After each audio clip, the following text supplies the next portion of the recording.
സെക്രട്ടേറിയറ്റിന് മുന്നിൽ വനിതാ CPO റാങ്ക് ഹോൾഡേഴ്സിന്റെ സമരം ഇന്ന് 15ാം ദിവസമാണ്. സെക്രട്ടേറിയറ്റിന് മുന്നിൽ നിന്ന് VS അനന്തു തയ്യാറാക്കിയ റിപ്പോർട്ടിലേക്ക്. കഴിഞ്ഞ 15 ദിവസമായി സെക്രട്ടേറിയറ്റിന് മുന്നിൽ വനിതാ CPO റാങ്ക് ലിസ്റ്റ് ഉൾപ്പെട്ടവർ സമരത്തിലിരിക്കുകയാണ്. ഇനി വെറും 3 ദിവസം മാത്രമാണ് ഇവരുടെ മുന്നിൽ അവശേഷിക്കുന്നത്. 19ാം തീയതിയാണ് റാങ്ക് ലിസ്റ്റിന്റെ കാലാവധി അവസാനിക്കുന്നത്. എന്നും പ്രതിഷേധങ്ങളുമായി ഇവർ മുന്നോട്ട് വരാറുണ്ട്. ഇന്നിപ്പോൾ കയ്യും കാലും കെട്ടി ഫുട്പാത്തിലൂടെ ഉരുണ്ടായിരുന്നു ഇവരുടെ പ്രതിഷേധം. എത്രയും പെട്ടെന്ന് ഈ ലിസ്റ്റിന്റെ കാലാവധി നീട്ടുക, ലിസ്റ്റിലുള്ള 50% പേരെയെങ്കിലും ജോലിക്കെടുക്കുക തുടങ്ങിയ ആവശ്യങ്ങളാണ് ഇവർ ഉന്നയിച്ചുകൊണ്ടിരിക്കുന്നത്.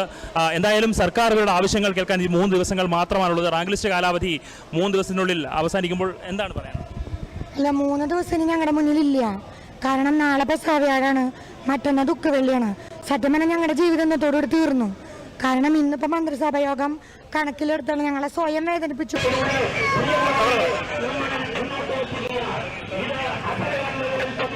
ഞങ്ങളിവിടെ ചെയ്തത് ഒരിക്കലും അതൊരു എന്താ പറയുക, അവരെ എതിർക്കാനോ ശിക്ഷിക്കാനോ ഒന്നുമല്ല.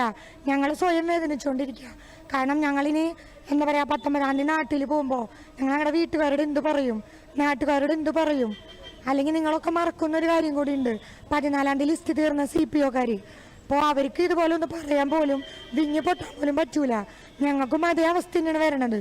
അപ്പോൾ തീർച്ചയായിട്ടും ഇന്നത്തെ മന്ത്രിസഭാ യോഗത്തിലെ ആകെയുള്ളൊരു പ്രതീക്ഷ ഞങ്ങളെ വിഷുക്കണി കണ്ടത് തെരുവിൽ കിടന്നിട്ടാണ് എൻ്റെ കൂട്ടുകാർത്തികളൊക്കെ. അപ്പോൾ ഞങ്ങൾക്കൊരു വിഷുക്കണിയെങ്കിലും ആ ഒരു സമ്മാനമായിട്ട് തരുമെന്ന് വിചാരിച്ചിട്ടാണ് ഇത്ര ദിവസം ഞങ്ങൾ സ്വയം നോവിച്ചിട്ട് ഞങ്ങളിവിടെ തുടരുന്നത്. അപ്പോൾ തീർച്ചയായിട്ടും ഞങ്ങളുടെ മുന്നിൽ കണ്ണു തുറക്കും എന്നൊരു പ്രതീക്ഷയിലാണ് ഇപ്പോഴും ഞങ്ങളിവിടെ ഇരിക്കുന്നത്. കാരണം നാളെയും മറ്റന്നെയൊക്കെ ദിവസം കഴിഞ്ഞ് ആകെ ഒരു ശനിയാഴ്ച മാത്രമേ മുന്നിലുള്ളൂ. ഇന്ന് ഇവരൊരു തീരുമാനം എടുത്താലേ ശനിയാഴ്ച ഞങ്ങൾക്ക് സൈറ്റിൽ അത് വരൂ.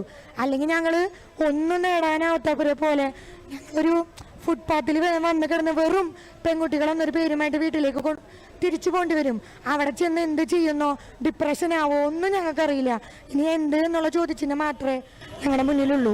3 ദിവസം ഉണ്ട് എന്ന് പറയുമ്പോഴും ഇന്ന് മന്ത്രിസഭാ യോഗത്തിൽ ഒരു തീരുമാനം ഉണ്ടായില്ല എങ്കിൽ ഇവരുടെ കാര്യം അനിശ്ചിതത്വത്തിലാവുമെന്നതിൽ തീർച്ചയാണ്. കഴിഞ്ഞ 14ാം തീയതി പുരുഷ CPO റാങ്ക് ലിസ്റ്റിന്റെ കാലാവധി അവസാനിച്ചിരുന്നു. അവർക്കും റാങ്ക് ലിസ്റ്റ് നീട്ടിക്കൊടുക്കാനുള്ള നടപടികൾ സർക്കാർ സ്വീകരിച്ചിരുന്നില്ല. ഇന്നത്തെ മന്ത്രിസഭാ യോഗത്തിൽ ഒരു തീരുമാനം ഉണ്ടാകുമെന്നുള്ള പ്രതീക്ഷയാണ് അവസാന നിമിഷത്തിലും വനിതാ CPO റാങ്ക് ലിസ്റ്റിലുള്ളവർ സമരം ചെയ്യുന്നത്.